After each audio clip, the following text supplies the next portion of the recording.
أعوذ بالله من الشيطان الرجيم. بسم الله الرحمن الرحيم. سورة آل عمران آية نمبر 92. لن تنالوا البر حتى تنفقوا مما تحبون وما تنفقوا من شيء فإن الله به عليم.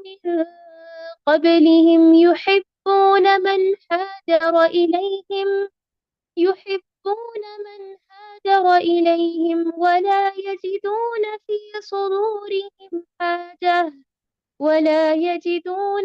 صدورهم حاجة مما أوتوا ويؤثرون على أنفسهم ولو كان بهم خصاصة ومن يوق شح نفسه فأولئك هم المفلحون۔ اور ان کے لیے جنہوں نے اس گھر میں یعنی مدینہ اور ایمان میں ان سے پہلے جگہ بنا لی اور اپنی طرف ہجرت کر کے آنے والوں سے محبت کرتے ہیں، اور مہاجرین کو جو کچھ دے دیا جائے اس سے وہ اپنے دلوں میں کوئی تنگی نہیں رکھتے، بلکہ خود اپنے اوپر انہیں ترجیح دیتے ہیں، گو خود کتنی ہی سخت حاجت ہو۔ بات یہ ہے کہ جو بھی اپنے نفس کے بخل سے بچایا گیا وہی کامیاب اور بامراد ہے۔ جزاکم اللہ خیر۔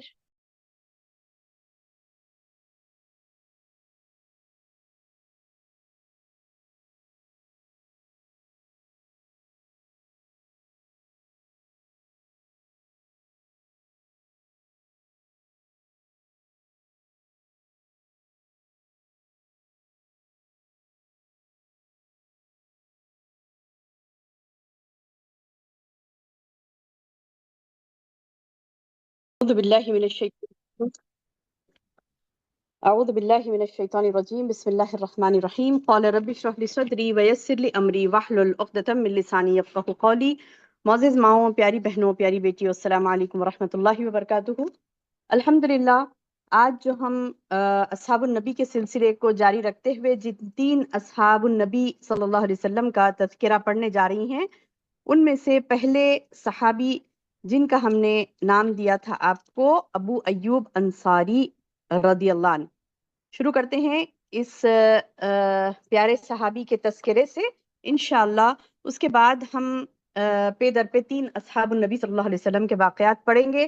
اللہ تعالیٰ سے دعا ہے کہ اللہ تعالیٰ ان ایمان افروز واقعات کے ذریعے سے ہماری زندگیوں میں تبدیلیاں عطا فرمائیں، ہم کو ایسی ہماری زندگی میں ایسی تبدیلیاں آئیں جو ہمیں جنت الفردوس کے مستحق بنا دے، اللہم آمین یا رب۔ میری بہنوں، ابو ایوب انصاری یہ صحابی انتہائی اہم اور پرخطر جو بیعت تھی، بیعت عقبہ ثانی میں ان کو شرکت کا شرف حاصل ہوا۔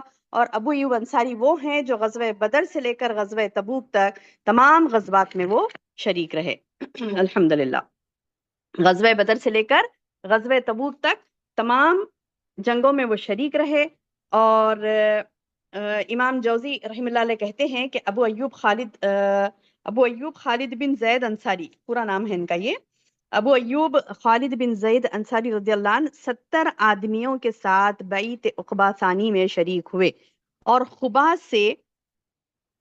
خبا سے مدینہ تشریف آوری پر رسول اللہ صلی اللہ علیہ وسلم نے ابو ایوب انصاری کے ہاں قیام فرمایا۔ غزوہ بدر اور غزوہ احد کے علاوہ دیگر تمام غزوات میں رسول اللہ صلی اللہ علیہ وسلم کے ساتھ یہ شریک تھے۔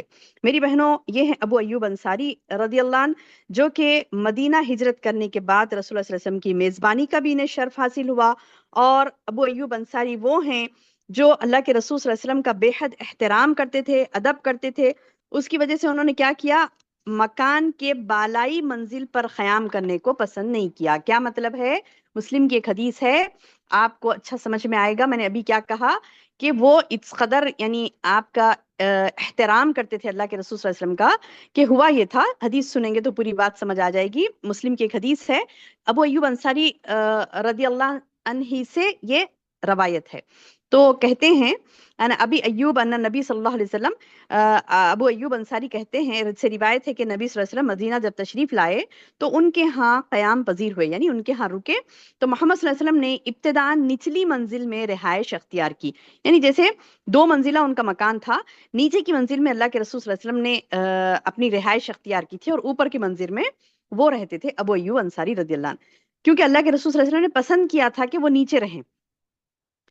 تو کیا ہوا، حدیث آتی ہے کہ ابو ایوب انصاری جب بالائی منزل پر تھے تو ایک رات ابو ایوب رضی اللہ عنہ جاگے، تو خیال آیا کہ ہم لوگ رسول اللہ صلی اللہ علیہ وسلم کی ذات مبارک نیچے کے منزل پر ہے اور ہم اوپر سے چلتے پھرتے ہیں۔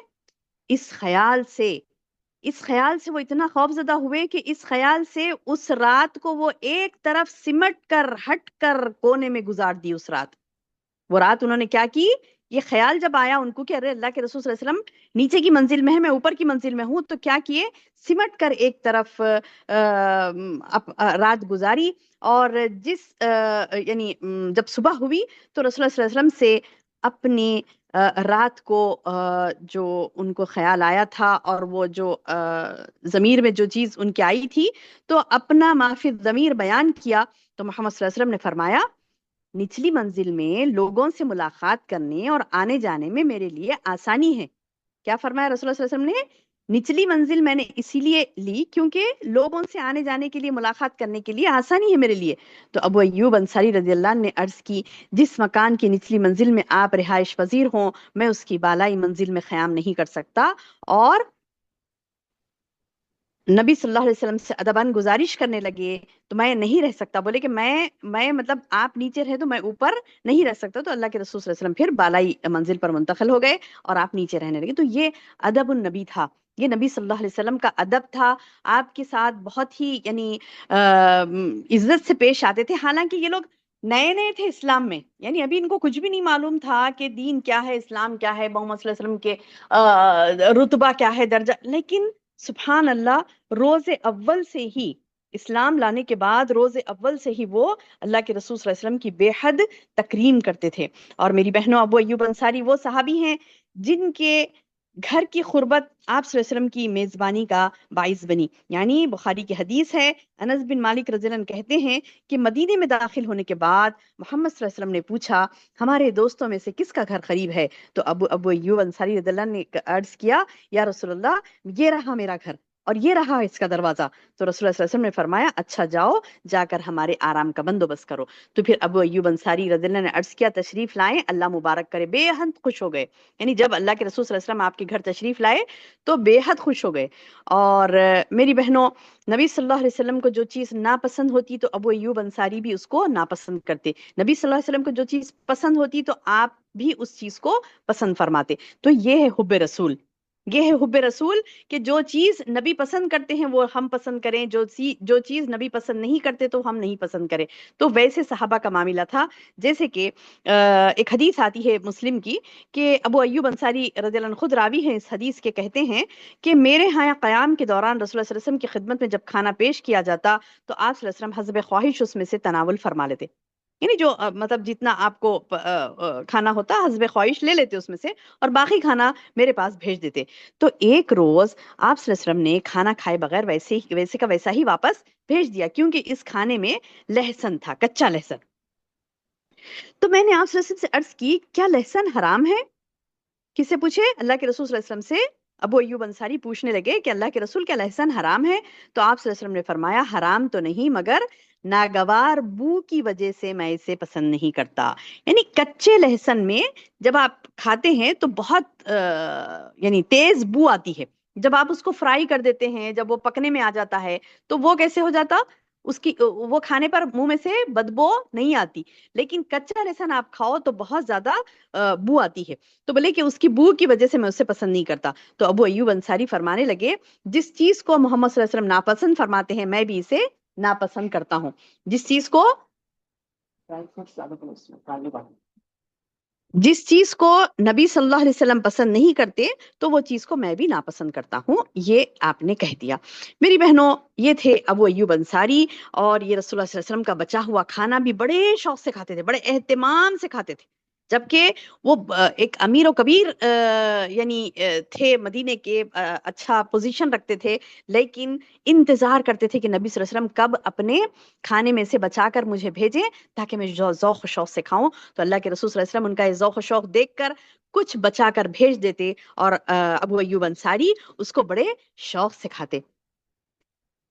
جب یعنی حدیث میں آتا ہے، یہ بھی مسلم کی حدیث ہے، کہ ابو ایوب انصاری ہی روایت کرتے ہیں کہ کہتے ہیں کہ نبی صلی اللہ علیہ وسلم مدینہ تشریف لانے کے بعد جب ان کے لیے ہمارے گھر میں جب کھانا تیار کیا جاتا تو جب خادم کھانا واپس لاتا تو ابو ایوب کہتے ہیں کہ ابو ایوب خادم سے پوچھتے ہیں کہ کیا رسول اللہ صلی اللہ علیہ وسلم کی دیکھیے سبحان اللہ، حدیث کے الفاظ دیکھیے، یعنی ان الفاظ کو دیکھ کر رونگٹے کھڑے ہو جاتے ہیں، سبحان اللہ، کیا پیارے الفاظ ہیں۔ ابو ایوب انصاری رضی اللہ عنہ اپنے خادم سے پوچھتے ہیں کہ رسول اللہ صلی اللہ علیہ وسلم کی انگلیاں کھانے پر کہاں کہاں لگی ہیں، یعنی کس کس جگہ سے آپ نے کھایا ہے۔ تو جو ابو ایوب انصاری بھی اسی جگہ پر اپنی انگلیاں رکھ کر کھانا تناول فرماتے۔ یہ محبت ہے میری بہنوں، یہ محبت ہے، سبحان اللہ، یعنی اس قدر بے دریغ محبت تھی کہ آپ جس جگہ پر انگلی رکھ کے کھانا کھائے ہیں نبی صلی اللہ علیہ وسلم، جس جگہ سے اپنے روٹی کا ٹکڑا توڑا، جس جگہ سے گوشت توڑا، تو اسی جگہ پر سبحان اللہ اسی جگہ سے کھاتے ہیں، اور پوچھ پوچھ کر کھاتے ہیں کس طرف آپ کا ہاتھ لگا ہے۔ تو یہ تھی حب رسول میری بہنوں۔ اور ابو ایوب انصاری رضی اللہ عنہ وہ صحابی ہیں جو امر بالمعروف و نہی عن المنکر کا فرض ادا کرنے میں کسی بھی قسم کی رعایت نہیں کرتے تھے۔ یعنی ہمیں، مجھے اور آپ کو بھی ہے نا یہ حکم، اللہ نے صرف صحابہ کو نہیں دیا تھا نیکی کرنا اور نیکی کا حکم دینا، نیکی برائی سے روکنا، برائی سے خود بھی رکنا، دوسروں کو بھی روکنا، نیکی خود بھی کرنا، دوسروں کو بھی اس کی ترغیب دینا۔ یہ امر بالمعروف و نہی عن المنکر کا فریضہ اللہ کے رسول صلی اللہ علیہ وسلم کے اصحاب النبی کو ہی نہیں ملا تھا، مجھے اور آپ کو بھی ملا ہے۔ لیکن دیکھیے کیا ہم کس قدر اس کی یعنی ریسپیکٹ کرتے ہیں اس بات کی۔ جب ہم صحابہ کی زندگی کو دیکھتے ہیں میری بہنوں تو آپ کو کیسے مطلب دیکھیے پتا چلے گا، یہ بھی بخاری میں روایت آئی ہے۔ عبداللہ بن عمر رضی اللہ عنہ نے جب ابو ایوب انصاری رضی اللہ عنہ کو کھانے کی دعوت پر بلایا تھا، کیا کیا تھا؟ عبداللہ بن عمر رضی اللہ عنہ نے کیا کیا؟ ابو ایوب انصاری رضی اللہ عنہ کو کھانے کی دعوت پر یہ کافی سال بعد کی بات ہے، یعنی نبی صلی اللہ علیہ وسلم کے گزرنے کے کافی سال کی بات ہے، جب آپ کو بلائے تھے کون؟ ابو ایوب انصاری کو کس نے بلایا؟ عبداللہ بن عمر نے بلایا۔ عبداللہ بن عمر رضی اللہ عنہ نے ابو ایوب انصاری رضی اللہ عنہ کو کھانے پر مدعو کیا، دعوت دی۔ تو کیا ہوا کہ جب وہ ابو ایوب انصاری رضی اللہ عنہ گھر میں جاتے ہیں، کس کے؟ عبداللہ بن عمر کے، تو دیوار پر ایک تصویر والا پردہ لٹکا ہوا ہوتا ہے، دیوار پر ایک خوشنمائی کے لیے لگاتے ہیں نا دیوار پہ کچھ بھی، یہ سجاوٹیں وہ سجاوٹیں، تو لگا ہوا ہوتا۔ تو عبداللہ بن عمر رضی اللہ عنہ کہتے ہیں کہ عورتوں نے ہمیں یہ پردہ لگانے پر مجبور کر دیا۔ یعنی آپ کو معلوم ہے ابو ایوب انصاری آئے ہیں گھر کو تو وہ کچھ نہ کچھ بولیں گے دیکھ کر کے، ارے یہ کیا سجاوٹیں تم نے کر لی۔ تو اسی لیے پہلے خود سے یعنی آگے سے خود عبداللہ بن عمر رضی اللہ عنہ کہنے لگتے ہیں، اے ابو ایوب انصاری، کہ اے ابو ایوب میں نے اس کو اپنی خواہش سے نہیں لگایا، یہ عورتوں کی زبردستی سے میں نے یہ چیز گھر میں لگائی ہے، عورتوں نے مجبور کر دیا تھا پردہ لگانے پر۔ تو اس قسم کا یعنی پردہ مطلب یہ کہ دیوار پر لگانے کا، دیوار پر یعنی فیشن کے طور پہ لگاتے ہیں نا، مطلب ہر زمانے میں ہر دور کا الگ الگ فیشن ہوتا ہے، تو بہرحال دیواروں پر وہ لوگ کپڑے لگاتے تھے فیشن کے طور پر۔ ابھی بھی ہم بھی دیواروں پر لگاتے نا کچھ بھی، کپڑوں کے ٹکڑے، یہ وہ فلاں سینئری، یہ سجا رہے ہیں دیواروں کو، وہ سجا رہے ہیں۔ تو دیکھیے ایک سجاوٹ آپ نے دیکھی دیوار پر عبداللہ بن عمر رضی اللہ عنہ کے گھر میں، تو کیا کرتے ہیں ابو ایوب انصاری؟ دیکھیے غور سے سنیے، ابو ایوب انصاری رضی اللہ عنہ فرمانے لگے، مجھے خدشہ تھا، یعنی مجھے خدشہ یعنی اندیشہ، مجھے اندیشہ تھا، ایکسپیکٹیشن تھا یہ کہ یہ کام کوئی دوسرا شخص کرے گا، یعنی جو دیندار نہیں ہے وہ لوگ یہ کام کرتے ہیں، مجھے اس کا اندازہ تھا، لیکن تم سے یہ توقع نہ تھی۔ کیا کہنے لگے؟ تم سے یہ توقع نہ تھی، واللہ میں تمہارا کھانا نہیں کھاؤں گا، اور یہ کہہ کر واپس چلے گئے۔ اللہ اکبر، اللہ اکبر۔ دیکھیے میری بہنوں، دنیا داری جہاں ان کو نظر آتی منہ موڑ لیتے تھے، چاہے وہ اپنے لوگ ہی کیوں نہ ہو. دنیا داری نظر آتی تو بولتے کہ تم اصحاب النبی میں رہتے ہوئے تم عبداللہ بن عمر ہو، عمر کے بیٹے ہو، اور تم یہ کر رہے ہو کہ اپنے گھر کو سجاوٹ یعنی سجاوٹوں سے مطلب آراستہ کر رہے ہو. بولے کہ دوسروں سے ہی بات کی توقع ہو سکتی ہے لیکن تم سے مجھے توقع نہیں تھی، اور ڈانٹ ڈپٹ کر کے واپس چلے گئے. بولے کھانا نہیں کھاؤں گا تمہارے گھر میں.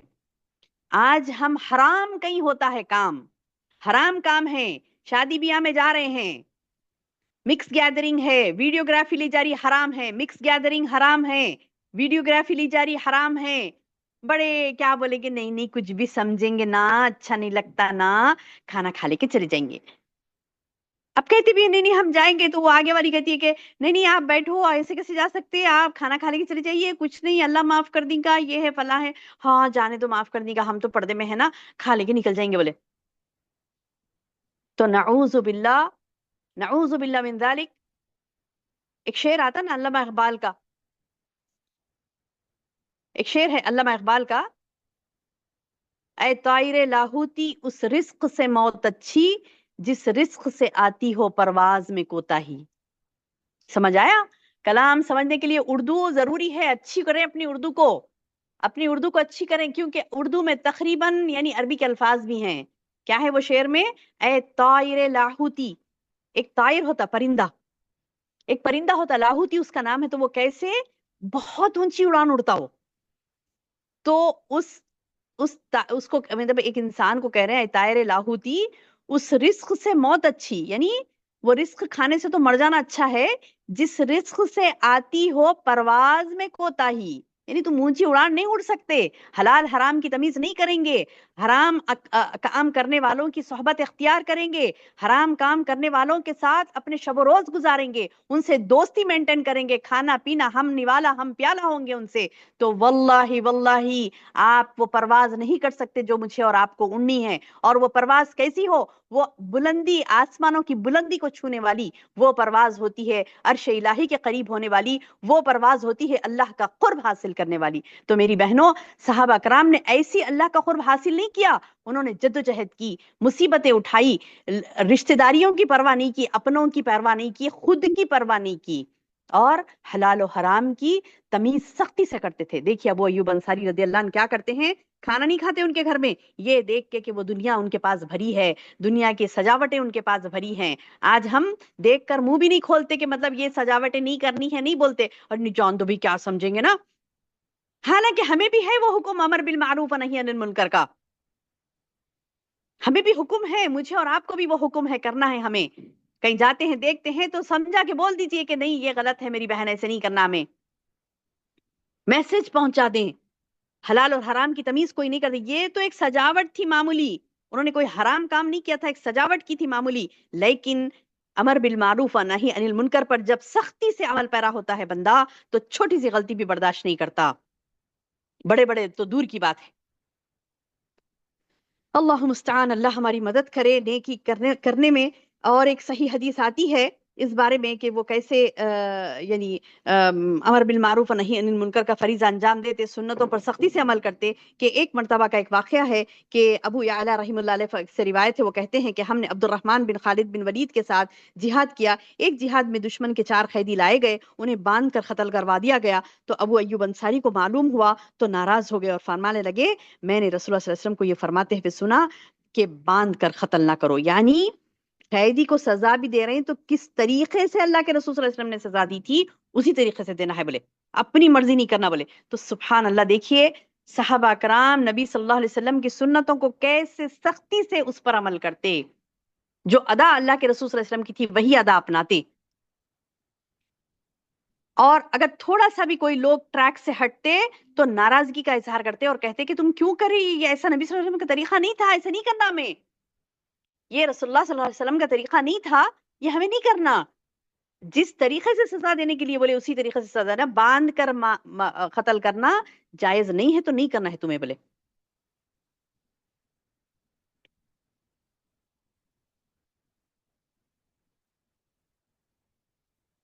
اور ایک بھی حدیث آتی ہے مسند احمد کی اس میں بھی یہ آتا ہے کہ ابو ایوب انصاری رضی اللہ عنہ جب جہاد کے لیے کہتے ہیں، عبداللہ یزنی رحمہ اللہ علیہ کہتے ہیں کہ جب ابو ایوب انصاری جہاد کے لیے ہمارے ہاں تشریف لائے تو عقبہ بن عامر رضی اللہ عنہ اس وقت مصر کے گورنر تھے، اور عقبہ بن عامر رضی اللہ عنہ نے مغرب کی نماز دیر سے پڑھائی۔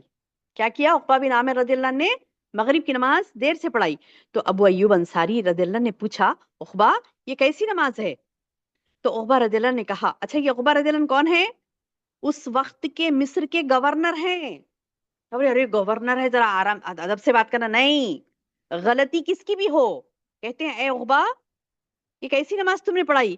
تو عقبہ رضی اللہ نے کہا کسی مشغولیت کی وجہ سے دیر ہوگی، گورنر تھے نا، کافی سارے معاملات ہوتے، تو بولے کہ میں ذرا تھوڑا مصروف ہو گیا تھا اس لیے تھوڑی سی دیر ہو گئی۔ تو ابو ایوب انصاری فرمانے لگے، سنو کیا کہتے ہیں، سنو واللہ اللہ کی قسم ما بی الا ان یظن الناس انک رأیت رسول اللہ صلی اللہ علیہ وسلم یصنع ھذا، کہتے ہیں سنو مجھے ڈر ہے کہ لوگ یہ سمجھنے لگے کہ تم نے رسول اللہ صلی اللہ علیہ وسلم کو ایسے کرتے دیکھا ہے، یعنی تم بھی صحابی ہو نا، اگر تم دیر کر رہے ہو تو لوگ سمجھیں گے کہ اچھا ایسا بھی جائز ہے، ایسا بھی کر لیں گے، چلو۔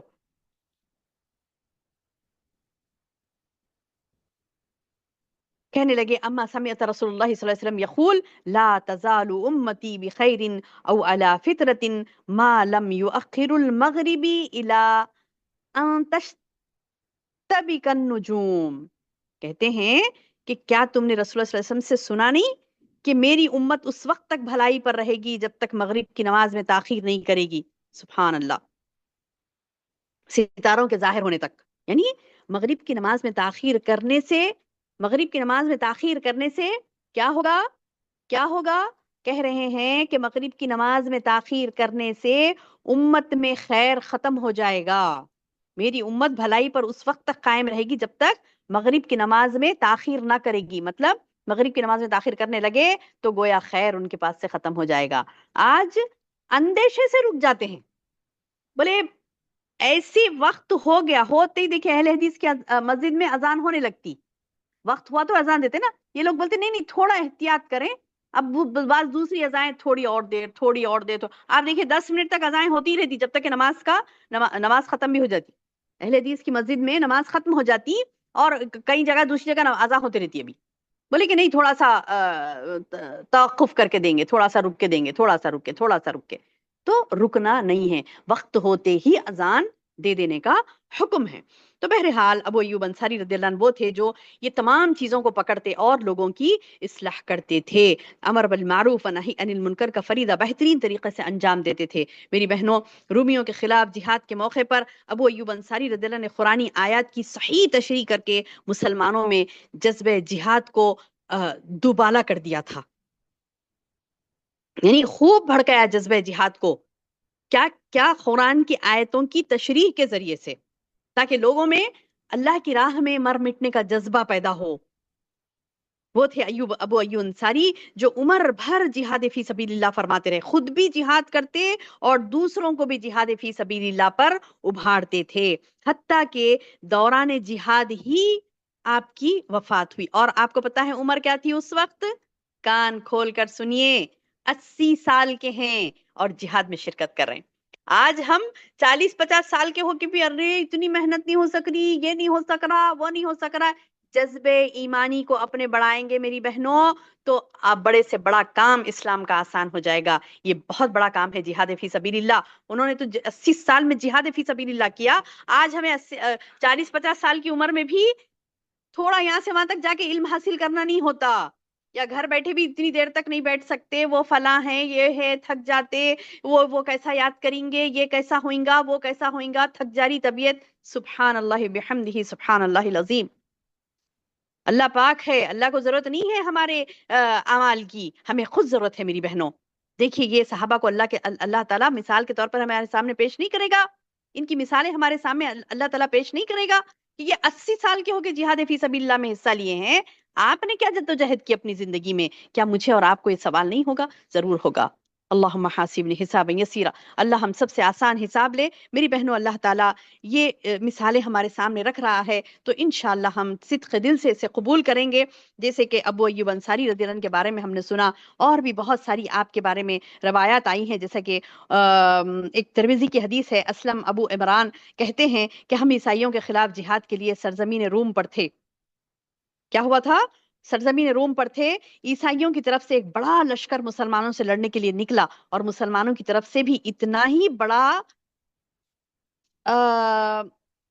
یا اس سے بھی بڑا لشکر نکلا۔ اس وقت مصر کے والی کون تھے؟ مصر کے گورنر کون تھے؟ عقبہ بن عامر رضی اللہ عنہ تھے، اور مصر سے باہر فضالہ بن عبید رضی اللہ عنہ وہاں وہ والی تھے۔ تو رومیوں سے مقابلے کے دوران مسلمانوں میں ایک مجاہد قتال کرتے ہوئے رومیوں کی صفوں کے اندر دور تک گھستا چلا گیا، یہاں تک کہ سارا لشکر چیخ اٹھا۔ یعنی وہ ایسے بے دریغ ایک مجاہد تھے، ایک اللہ کی راہ میں جہاد کرنے والے، وہ قتال کرتے ہوئے رومیوں کی صفوں میں یعنی اندر ایسے گھستے چلے گئے کہ یعنی بے دریغ سب کو مارتے ہوئے آگے بڑھ رہے تھے۔ تو دوسرے لشکر کے لوگ چیخ اٹھے، کہنے لگے سبحان اللہ، یہ تو اپنے ہاتھوں اپنے آپ کو ہلاک کر رہا ہے۔ کیا کہا انہوں نے؟ تلخو بیعیدیکم الی التہلکہ، وہ ہے نا قرآن کی آیت کہ تم اپنے ہاتھوں اپنے آپ کو ہلاکت میں مت ڈالو، تو بولے کہ یہ تو اپنے ہاتھوں آپ کو ہلاکت میں ڈال رہا ہے۔ تو فوری ابو ایوب انصاری کہتے ہیں کہ خبردار جو اگر قرآن کی آیتوں کا غلط مطلب نکالا، کہتے ہیں کہ کہتے ہیں کہ حالانکہ یہ آیت تو انصار کے بارے میں اس وقت نازل ہوئی جب اللہ تعالیٰ نے اسلام کو غلبہ عطا کر دیا تھا اور اسلام کی نصرت کرنے والوں کی تعداد بڑھ گئی تھی، بہت ہو گئی تھی۔ تو ہم میں سے بعض صحابہ نے، بعض لوگوں نے رسول اللہ صلی اللہ علیہ وسلم کو بتائے بغیر چپ کے لوگوں سے کہنا شروع کر دیا کہ غلبہ اسلام کی جد و جہد میں ہمارا مال ضائع ہو، مطلب ہم نے اپنا مال تو لگا دیے اللہ کی راہ میں، جب اسلام کو ضرورت تھی، بہت زیادہ دینا تھا تو جب دے دیے، اب اللہ تعالیٰ اسلام کو غلبہ دے رہا ہے، تو اب ہم اسلام کے کاموں میں مدد کرنے کے لیے اتنا پیسہ دینے کی ضرورت نہیں ہے۔ بولے کہ ہم اپنا ضائع شدہ اموال کی کسر پوری کرنے میں لگ جائیں گے تو کوئی حرج نہیں ہے۔ تو تب اللہ تعالیٰ نے اپنے نبی پر ہماری ان باتوں کی تردید کے لیے یہ آیت نازل فرمائی۔ کون سی آیت؟ سورہ بقرہ کی آیت نمبر 195۔ ترجمہ ہے، انفاق فی سبیل اللہ سے ہاتھ روک کر اپنے آپ کو اپنے ہاتھوں میں ہلاکت میں مت ڈالو۔ آگاہ رہو، اپنے اموال اور کاروبار بڑھانے کی فکر کرنا اور جہاد ترک کرنا اپنے آپ کو ہلاکت میں ڈالنا ہے۔ میری بہنوں، سورہ بقرہ آیت نمبر 195 میں اللہ تعالیٰ نے فرمایا کہ تم انفاق فی سبیل اللہ سے رک کے اپنے آپ کو ہلاکت میں مت ڈالو۔ یہ بات کو دیکھیے کیسے، مطلب سیناریو کچھ اور ہوتا بات کا، کہیں جا کے اور لگا دیتے۔ ہمارے پاس بھی ایسی ہو رہا آج کل۔ اس نقطے کو غور سے سنیے اور اچھی طریقے سے سمجھیے۔ دوبارہ کہہ رہی ہوں، اچھی طریقے سے سمجھیے۔ کیا ہوا تھا؟ لوگ جب قتال کر رہے تھے، جہاد کر رہے تھے، تو ایک شخص مجاہد نے کیا کیا؟ بے دریغ رومیوں کی فوج میں گھس کے بہت زیادہ مارنے تھے، بہت زیادہ قتل کرے، اور مطلب گھس گئے تھے، ان کی صفوں میں گھس گئے تھے۔ تو لوگ ان کو دیکھ کے بولے ارے ارے دیکھو دیکھو، یہ تو خود کو ہلاکت میں ڈال رہا ہے۔ تو نعوذ باللہ، وہ ہلاکت میں ڈالنا نہیں ہے۔ بولے کہ دیکھو اللہ تعالیٰ تو یہ حکم دیا نا، لا تلقوا بأیدیکم الی التہلکہ، یعنی تم اپنے ہاتھوں سے اپنے آپ کو ہلاکت میں مت ڈالو۔ یہ بولے نا اللہ تعالیٰ، تو تم کیوں اپنے آپ کو ہلاکت میں؟ تو ابو ایوب انصاری بولے کہ قرآن کا صحیح مطلب نکالا کرو۔ لوگوں کو بولے، جو لوگ اس طریقے کی بات کیے ہیں، تو بولے کہ قرآن کا صحیح مطلب نکالا کرو۔ وہ جو آیت نازل ہوئی تھی، وہ ہم انصار نے جب اللہ کی راہ میں دینا روک دیا تھا، جب فتوحات ہو رہی تھی، اور الحمدللہ غزوہ بدر میں بہت سارا مال آیا تھا، مال غنیمت، اور دوسرے غزوات میں جب مال غنیمت آ رہا تھا بہت زیادہ، تو الحمدللہ ہم نے کہا کہ اب تو مال غنیمت آ رہا ہے، اب اللہ کی راہ میں دینے کی کیا ضرورت ہے، اتنے زیادہ دینے کی ضرورت نہیں، اور ہم نے اپنے ہاتھوں سے انفاق فی سبیل اللہ تھوڑا روک لیا تھا۔ تو اللہ تعالیٰ نے آیت نازل کر کے کہا کہ وَأَنفِقُوا فِي سَبِيلِ اللَّهِ، خرچ کرو اللہ کی راہ میں ہمیشہ، یعنی ہمیشہ کا ہے یہ کہ تم مال غنیمت آیا ہے تو تم کیا خرچ کرنا روک دو گے؟ نہیں، انفقوا فی سبیل اللہ، خرچ کرو اللہ کے راستے میں، ولا تلقوا بایدیکم الی التہلکہ، یعنی اپنے ہاتھوں اپنے آپ کو ہلاکت میں مت ڈالو۔ یہ قرآن کی پوری آیت لو بولے، انفاق فی سبیل اللہ کے بارے میں ہے، یہ اللہ کی راہ میں خرچ کرنے کے بارے میں، تم اس کو جہاد فی سبیل اللہ سے کیوں جوڑ رہے ہیں؟ اس طریقے سے ڈانٹ دیے۔ تو سبحان اللہ، یہ کہتے ہوئے بخاری کی ترمذی کی حدیث آتی ہے، اسلم ابو عمران کہتے ہیں کہ یہ کہہ کر اس آیت کی تلاوت کر کے ابو ایوب انصاری کہتے ہیں کہ آگاہ رہو، اپنے مال اپنے کاروبار بڑھانے کی فکر کرنا اور جہاد کی فکر ترک کر دینا اپنے آپ کو ہلاکت میں ڈال دیتا ہے۔ یعنی تم یہ بس سمجھو کہ یہ اللہ کی راہ میں جہاد کرا تو اپنے آپ کو ہلاکت میں ڈال رہا، نہیں، بلکہ تم اگر کاروباروں میں اور اپنے اموال کو بڑھانے میں، اپنے کاروباروں کو بڑھانے میں اس میں مگن رہے اور اللہ کی راہ میں جہاد کرنا چھوڑ دیے تو تم ہلاکت میں پڑو گے۔ بلے اسلم رضی اللہ عنہ کہتے ہیں کہ ابو ایوب انصاری رضی اللہ عنہ زندگی بھر جہاد فرماتے رہے حتیٰ کہ سرزمین روم میں دفن ہو گئے، اور ایک حدیث کی سماعت کے لیے۔ تو اب جہاد کرتے ہو خالی جہاد ہی نہیں کرتے تھے، احادیث کا علم بھی حاصل کرتے تھے، اور ایسا کہ ایک ان کو روایت لینی تھی تو کہاں تک پہنچ گئے؟ مصر تک پہنچ گئے اونٹ پہ بیٹھ کے۔ اور ضعیفی کا حال ہے، ایسا نہیں کہ مطلب نوجوان ہیں چلو جا رہے ہیں مصر کو، مدینے سے مصر بہت دور ہے، لوگ بسوں میں بیٹھ کے تھک جاتے، پلین میں بیٹھ کے تھک جاتے۔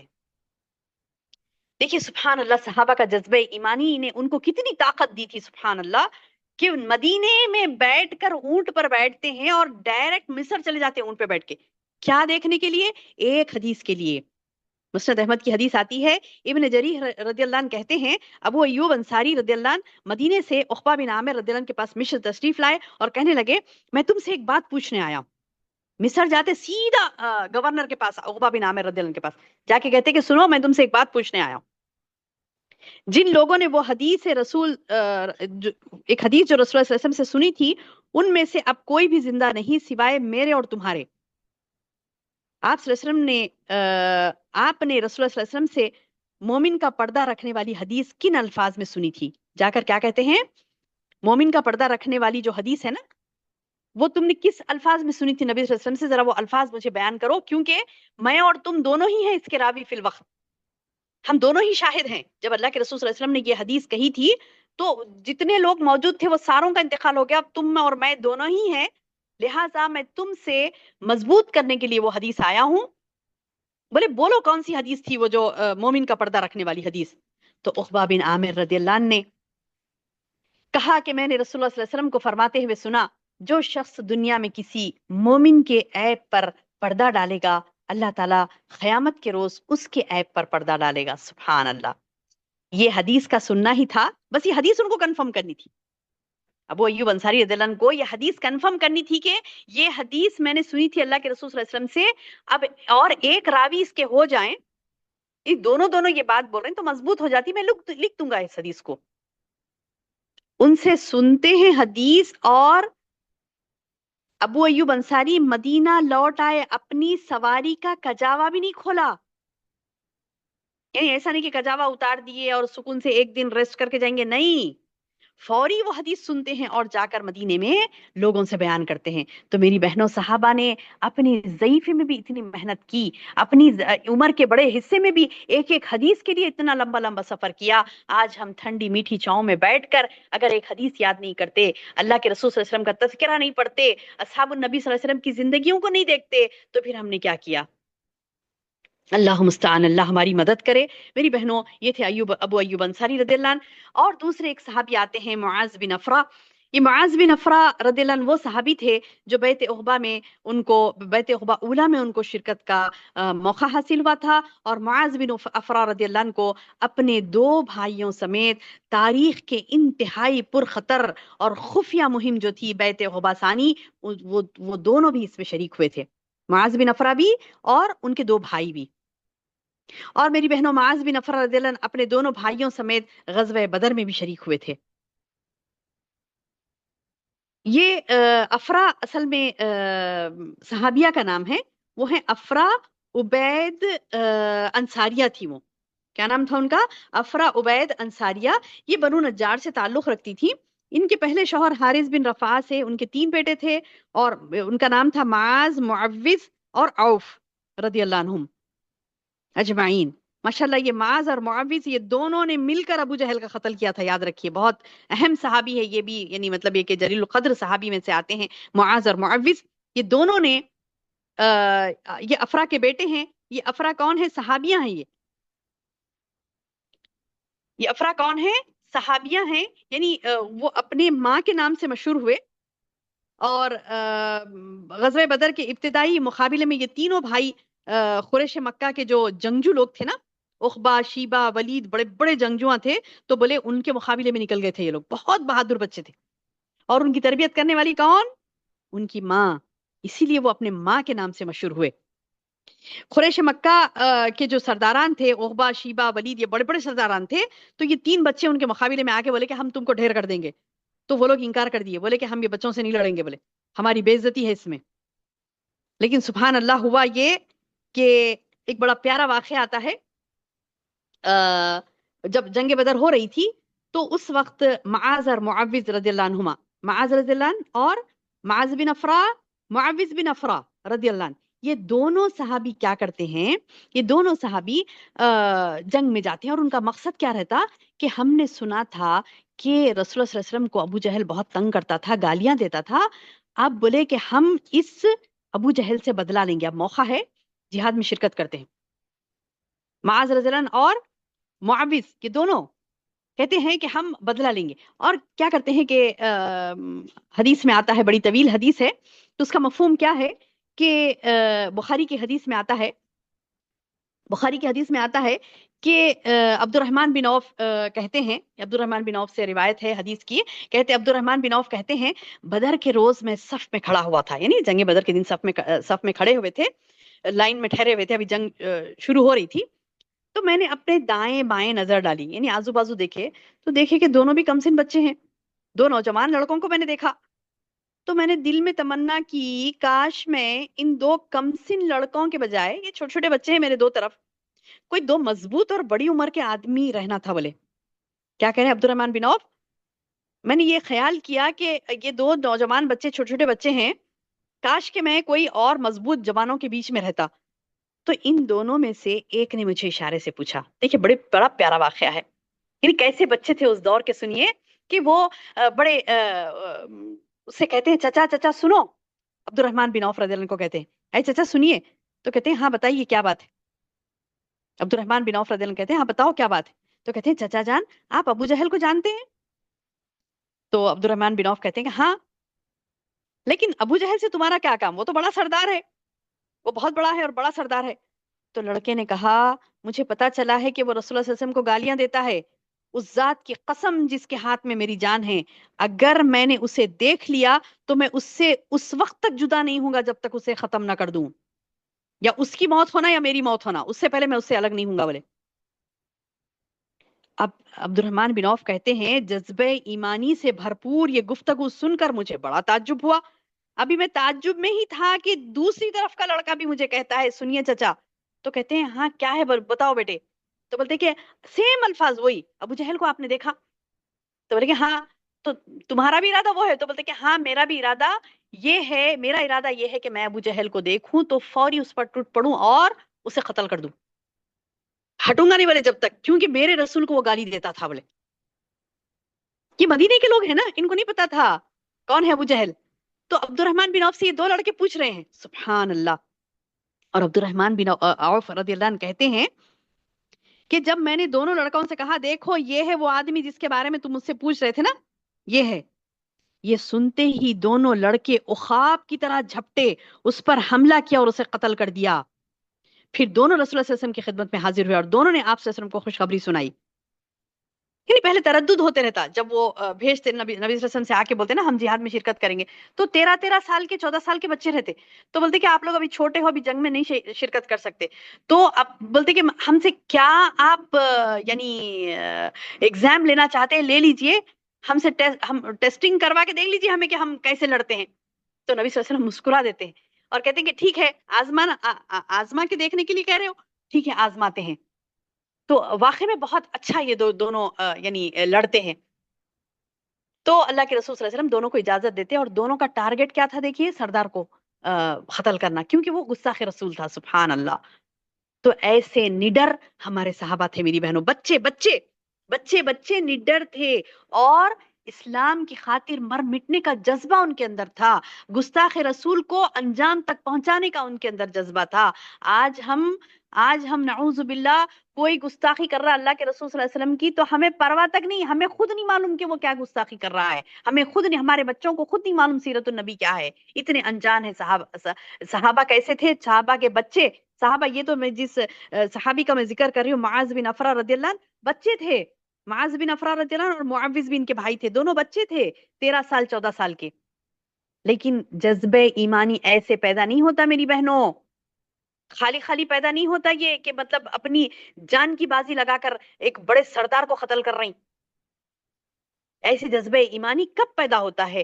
جب ایک بندہ اللہ تعالی کی راہ میں مر مٹنے کا جذبہ رکھتا ہے۔ آج ہمارے بچوں کو دیکھیے سبحان اللہ، سیرت ہی نہیں معلوم، وہ سب آگے کی بات ہے، یعنی یہ تو لاسٹ لاسٹ کام ہے جو یہ ان کم سن صحابہ نے کیا تھا، لیکن آج ہمارے پاس سیرت النبی کمپلیٹ نہیں معلوم۔ افسوس ہوتا ہے، افسوس ہوتا ہے ان بچوں پر، ان بڑوں پر بھی جو بچوں کو تعلیم نہیں دیتے سیرت النبی کی صلی اللہ علیہ وسلم۔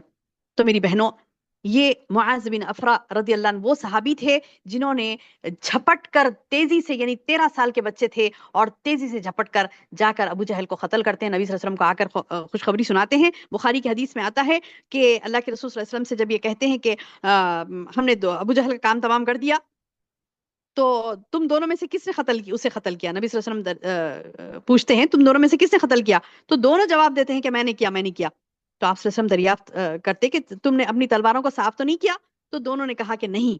تو رسول اللہ صلی اللہ علیہ وسلم نے دونوں کی تلواریں ملاحظہ فرمائی اور ارشاد فرمایا ہاں تم دونوں نے اسے قتل کیا ہے۔ اور رسول اللہ صلی اللہ علیہ وسلم نے کیا کرتے ہیں؟ ابو جہل کا سامان معاذ بن عمرو رضی اللہ عنہ کو دے دیا۔ دونوں لڑکوں کا نام معاذ بن افرا اور معاذ بن عمرو بن جموح تھا۔ یہ معاذ بن افرا تھے میری بہنوں، جنہوں نے قتل کیا تھا اور سبحان اللہ نبی صلی اللہ علیہ وسلم سے مالی غنیمت بھی پایا، لیکن ابھی اس کی آخری سانسیں چل رہی تھی۔ اتفاق کیا ہوا کہ عبداللہ بن مسعود رضی اللہ عنہ کو یعنی دیکھتے ہیں کہ کون پڑا ہے یہ نیچے، تو بولتے ہیں ارے یہ تو ابو جہل ہے، تو اسے پوچھتے ہیں کہ ہم نے پڑھا تھا نا عبداللہ بن مسعود رضی اللہ عنہ کے واقعے میں کہ عبداللہ بن مسعود ابو جہل سے پوچھتے ہیں تو ابو جہل ہے؟ تو بولتے کہ ہاں یہ میں ہی ہوں۔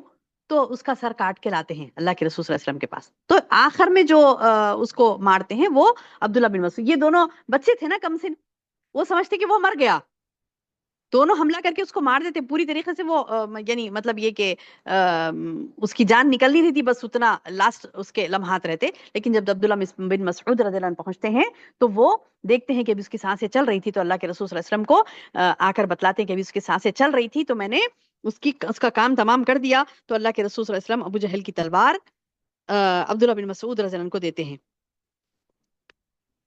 الرحیق المختوم میں اس کی ڈیٹیل آئی ہے، تو سبحان اللہ، بہرحال یہ تھے معاذ بن افرا رضی اللہ عنہ۔ میری بہنوں، دو صحابہ کا ہم نے تذکرہ پڑھا، اب یہ آخری صحابی جس کا ہم تذکرہ پڑھ رہے ہیں ابو طلحہ رضی اللہ عنہ، سبحان اللہ، ان کے تو کیا کہنے، یہ وہ صحابی ہیں میری بہنوں ابو طلحہ رضی اللہ عنہ جو بیعت عقبہ ثانی میں شرکت کرنے کا ان کو موقع ہوا۔ ابو طلحہ رضی اللہ عنہ وہ ہیں جو غزوہ بدر کے اور اس کے بعد کے تمام غزوات میں اللہ کے رسول صلی اللہ علیہ وسلم کے وہ ساتھ رہے، اور مدینے کی بستی میں جو ان کا بیرحا نامی ایک بستی تھی، ابھی جیسے بہن نے آپ کے سامنے تلاوت کی قرآن کی آیتیں، لن تنالوا البر حتى تنفقوا مما تحبون، یہ آیتیں جب نازل ہوئی تھی میری بہنوں تو بیرحا جو ایک بستی تھی وہاں پر ابو طلحہ رضی اللہ عنہ کا ایک بہترین باغ تھا، اور رسول اللہ صلی اللہ علیہ وسلم وہاں پر بلا تکلف آیا جایا کرتے تھے، یعنی جا کر اس کا ٹھنڈا میٹھا پانی پیتے، اور بہت ہی خوبصورت وہ باغ تھا، اور اس کے پانی بھی اتنا مزیدار تھا کہ یعنی لوگ اس کا تذکرہ کرتے تھے کہ مطلب سبحان اللہ یہاں پہ تو بہت ہی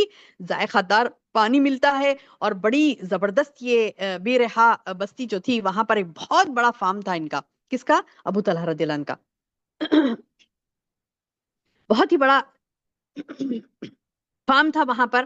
اور یہ ابو طلحہ رضی اللہ عنہ نے جب انفاق فی سبیل اللہ کی پر مشتمل آیات سنی، اللہ کی راہ میں خرچ کرنے کی فضیلت جب انہوں نے سنی، تو مسلم کی حدیث آتی ہے کہ وہ اٹھ کر اعلان کرتے ہیں بیرحا میں جو میرا یعنی باغ ہے وہ میں اللہ کی راہ میں دیتا ہوں کیونکہ مجھے بہت پسند ہے نا، کہ حدیث سنیے کہ انس بن مالک رضی اللہ عنہ کہتے ہیں ابو طلحہ رضی اللہ عنہ انصار مدینہ میں سے بہت مالدار آدمی تھے، مسجد نبوی کے آگے ان کا ایک باغ تھا بیرحا جو انہیں بڑا محبوب تھا، یعنی وہ باغ تھا بھی بہت خوبصورت، اس میں ٹھنڈا میٹھا پانی تھا، رسول اللہ صلی اللہ علیہ وسلم خود بھی وہاں تشریف لے جاتے تھے، تو انہیں وہ باغ بہت پسند تھا۔ اور انس رضی اللہ عنہ کہتے ہیں کہ جب یہ آیت لن تنالوا البر حتى تنفقوا مما تحبون، تم نیکی کو نہیں پہنچ سکتے اس وقت تک کہ جب تک تم اپنی محبوب ترین چیزیں اللہ کی راہ میں خرچ نہ کر دو۔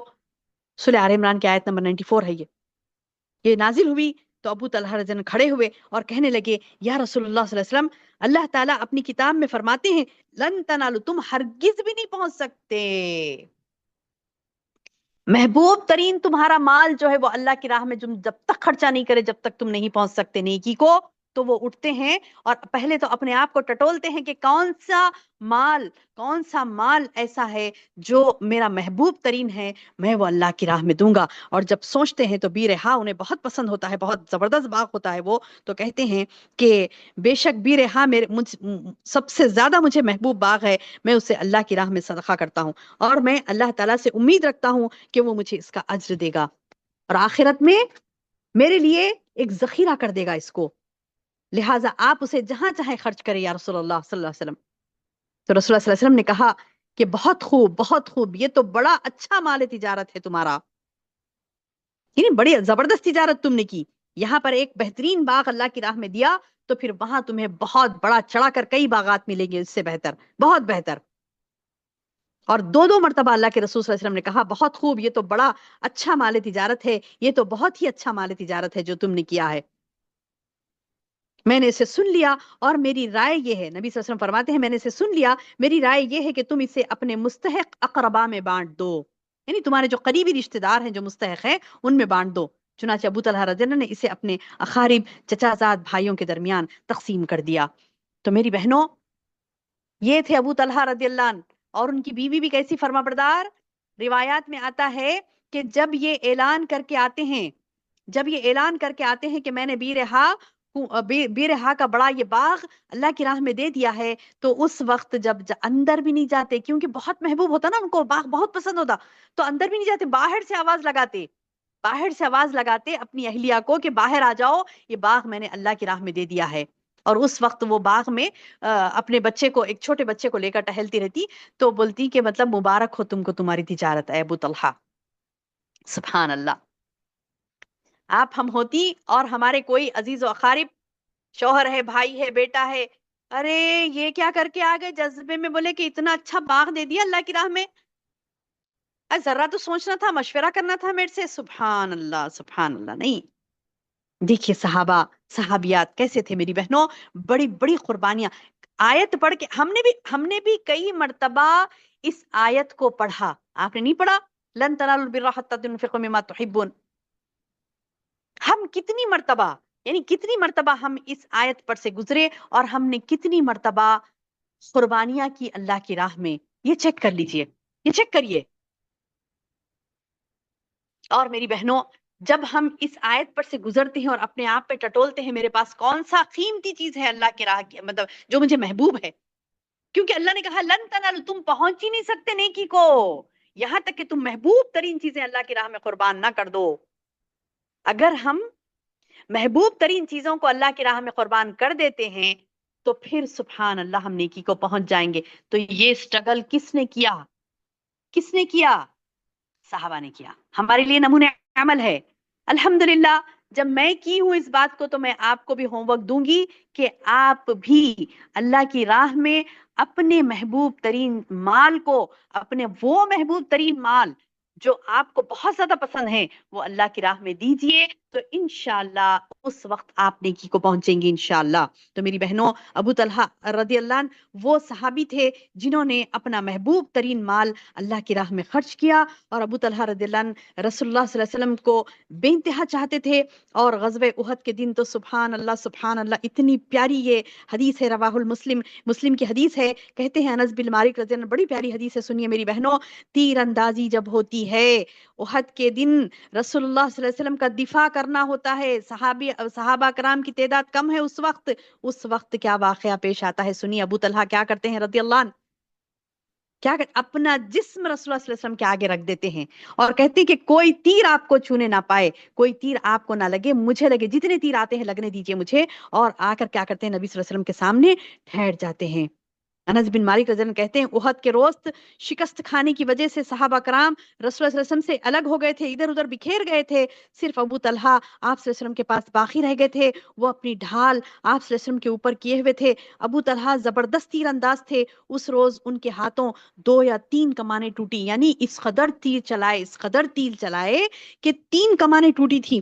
جب کوئی صحابی تیروں کا ترکش لے کر نکلتا تو رسول اللہ صلی اللہ علیہ وسلم اسے فرماتے یہ تیر ابو طلحہ کے لیے رکھ دو۔ رسول اللہ صلی اللہ علیہ وسلم جب اپنا سر مبارک اونچا کر کے کافروں کی طرف دیکھنا چاہتے تو ابو طلحہ رضی اللہ عنہ فرماتے اے اللہ کے نبی، اے اللہ کے نبی، میرے ماں باپ آپ پر قربان، میرے ماں باپ آپ پر قربان، آپ اپنا سر مبارک اونچا نہ کریں، کہیں ایسا نہ ہو کہ کافر کا کوئی تیر آپ کو لگ جائے، میرا سینہ آپ کے سینے کے آگے ہے۔ اللہ اکبر، اللہ اکبر۔ یہ تھے میری بہنوں صحابہ، یہ تھے میری بہنوں صحابہ جنہوں نے اپنا سینہ سامنے کر دیا، تیر اپنے سینے پر کھانا پسند کیا، لیکن اللہ کے رسول صلی اللہ علیہ وسلم کو ایک چوٹ آنا بھی ان کو گوارا نہیں تھا۔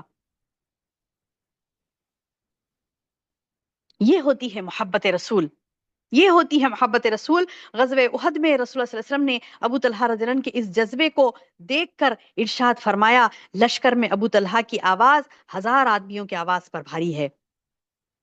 کیا فرمایا؟ انس بن مالک رضی اللہ عنہ سے انس رضی اللہ عنہ سے روایت ہے کہ رسول اللہ صلی اللہ علیہ وسلم نے فرمایا لصوت ابی طلحہ فی الجیش خیر من 1000 رجل، کہتے ہیں ابو طلحہ رضی اللہ عنہ کی آواز لشکر میں 1000 آدمیوں کی آواز سے بہتر تھی، یعنی ایسے جذبے جہاد سے سرشار وہ آوازیں لگا رہے تھے۔ اور میری بہنوں ہر پریکٹیکل میدان میں، یعنی جہاد کے میدان سے لے لو، اللہ کے احکامات کے میدان سے لے لو، نیکی کو پہنچنا ہے تو وہ جذبہ دیکھیے کہ اتنا بڑا باغ اللہ کی راہ میں دے دیا، ادھر جہاد میں یہ عالم ہے کہ اپنی جان کی پرواہ کیے بغیر نبی صلی اللہ علیہ وسلم کی دفاع کر رہے ہیں، اور سبحان اللہ احکامات الہی پر ایسی پابندی آپ کی تھی کہ حرمت شراب کا جب حکم نازل ہوا، یعنی جب یہ حکم نازل ہوا کہ شراب حرام کر دی گئی ہے تو اس وقت آپ کا یہ عالم تھا۔ میری بہنوں ابو طلحہ رضی اللہ عنہ کے گھر میں اس وقت شراب کی مجلس لگی ہوئی تھی، حکم سنتے ہی ابو طلحہ رضی اللہ عنہ نے ساری شراب گلی میں بہانے کا حکم دیا۔ نہیں بہت امیر کبیر تھے نا، بہت زیادہ امیر تھے، تو لوگ وہاں پر بیٹھ کے ساری محفل لگی تھی اور رشتہ دار دوست احباب سب بیٹھ کر شراب پی رہے تھے۔ اس وقت حرمت نازل نہیں ہوئی تھی، ابھی حرام نہیں ہوئی تھی اس وقت شراب۔ تو روایات میں آتا ہے، مسلم کی حدیث ہے کہ انس بن مالک کہتے ہیں جس روز شراب کی حرمت کا اعلان ہوا اس روز ابو طلحہ کے گھر میں شراب پلانے کی خدمت پر میں مامور تھا، لوگ تازہ یا خشک کھجور کی شراب پی رہے تھے، اچانک منادی کی آواز آئی، اچانک یہ اعلان ہوا تو ابو طلحہ رضی اللہ عنہ کہنے لگے ذرا باہر نکل کر دیکھو کون ہے۔ تو انس بن مالک رضی اللہ عنہ کہتے ہیں کہ میں جب باہر نکلا تو دیکھا ایک منادی کرنے والا، یعنی ایک اعلان کرنے والا پکار رہا ہے لوگو سنو، لوگو سنو، شراب حرام کر دی گئی، لوگو سنو، شراب حرام کر دی گئی۔ یہ اعلان مدینے کی گلیوں میں کر دیا گیا تو ابو طلحہ رضی اللہ عنہ نے کہا جاؤ اور ساری شراب گرا دو، یعنی مٹکوں کے مٹکے بھرے تھے گھر میں، بولے ساری شراب بہا دو، یہ حرام ہو گئی تو یہ ایک اس کا خطرہ گھر میں نہیں رہنا چاہیے، بولے سارا بہا دو۔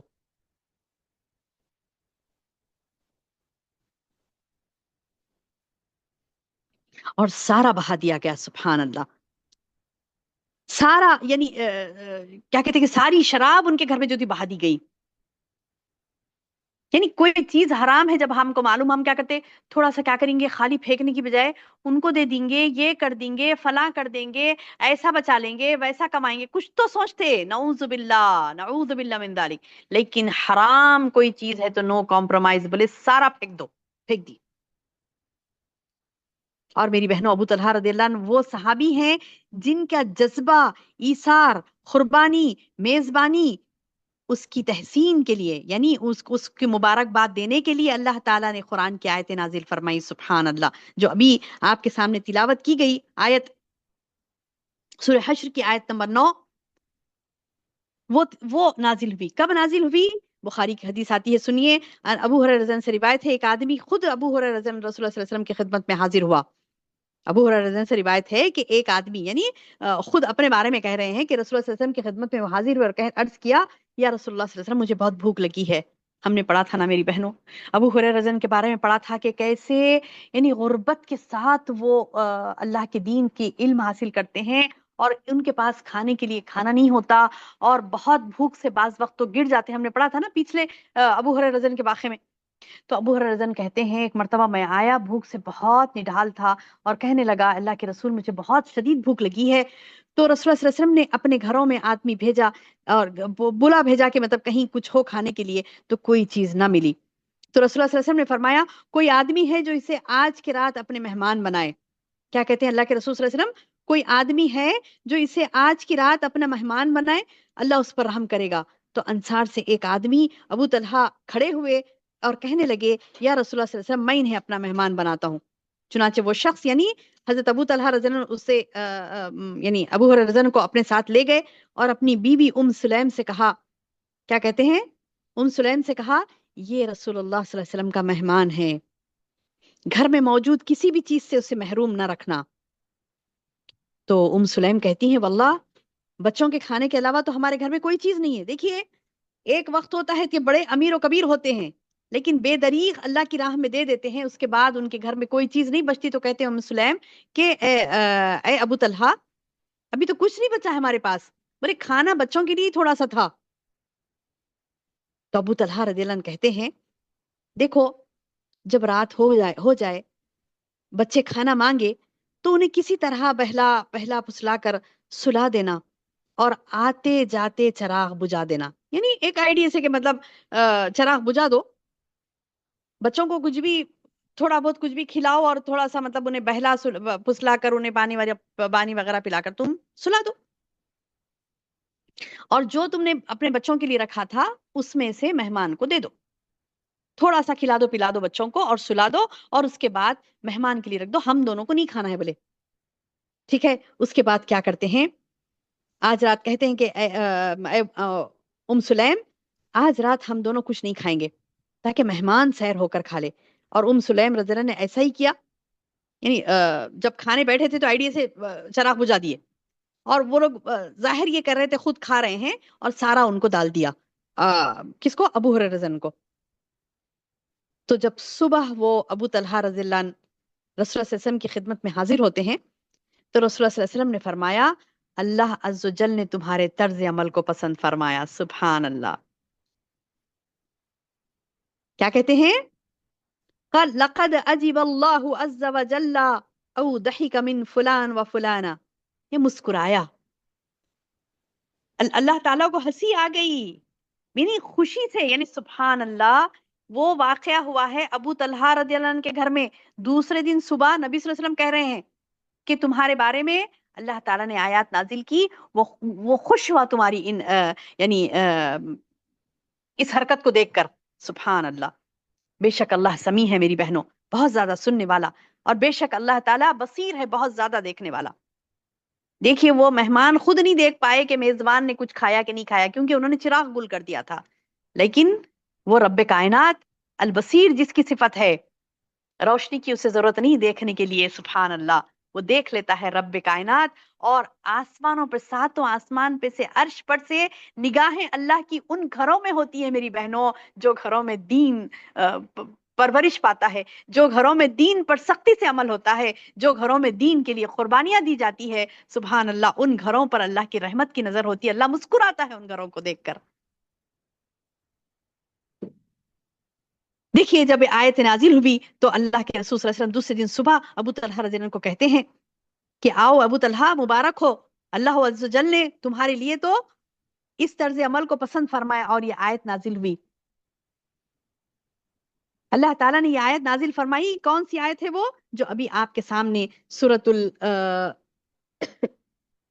وَيُؤْثِرُونَ عَلَىٰ أَنفُسِهِمْ یہ آیت پڑھی گئی نا ابھی آپ کے سامنے، وہ سورہ حشر کی آیت نمبر 9. تو وہ نازل ہوتی. کیا ہے ترجمہ اس کا؟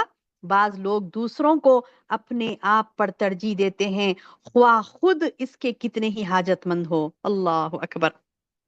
آج ہم میں سے کتنے ہیں میری بہنوں، آج ہم اپنی حاجتوں کو پہلے رکھ لیتے ہیں. میری یہ ضرورت ہے، یہ ضرورت ہے، یہ ضرورت ہے، وہ پوری ہو جائے بعد میں دوسروں کو دوں گا. میری تجوری نہیں کھلے گی دوسرے کے لیے، میرا ہاتھ نہیں کھلے گا دوسرے کے لیے. میں بولوں گی نہیں نہیں میرے یہ کام ہے، یہ کام ہے، یہ کام ہے، یہ سب ہو جانے تو بعد میں دیکھیں گے. بولے چاہے کہ سامنے حاجت مند کوئی بھی ہو، تو نعوذ باللہ ہم کو نہیں کرنا ہے ایسا. صحابہ کرام کی زندگی سے ہمیں سبق لینا ہے. میری بہنوں، اللہ تعالیٰ اس وقت بھی بصیر تھا، آج بھی بصیر ہے. اللہ تعالیٰ اس وقت بھی سمیع تھا، آج بھی سمیع ہے. اللہ نے صرف اس وقت نہیں دیکھا اپنے بندوں کو، آج بھی دیکھتا ہے. یہ صفات اللہ کی ابدی ہیں، ہمیشہ کی صفات ہیں. سبحان اللہ.